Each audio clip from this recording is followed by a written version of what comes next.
ही लाडकी बहीण योजना,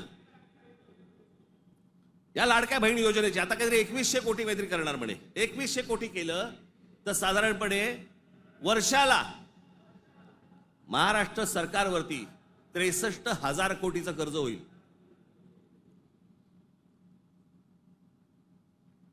म्हणजे साधारणपणे 5 वर्षाचे काढा तुम्ही किती होतात, 3-3.5 लाख कोटी होतात. हे फक्त वाटण्यात, ते वाटू शकत नाहीत, सरकारकडे पैसे नाहीत. ही योजना बंद होणार. अहो, कर्ज काढून दिवाळी साजरी करायला सांगितले कोणी? जे मूळ प्रश्न आहे, जे रोजगाराचे प्रश्न आहेत, माझ्या महाराष्ट्रामध्ये माझ्या मराठी मुला मुलींना नोकऱ्यांचे प्रश्न आहेत, ते सोडवा. आस्थापना येत आहेत आणि तुम्ही बाहेरच्या लोकांना भरताय कंत्राटी कामगार म्हणून. माझ्या महाराष्ट्रामधल्या मुलांना कळत नाहीये, मुलींना कळत नाहीये, कारण आम्ही गुंतवलेत कशात? आम्ही जातीत गुंतवलेत.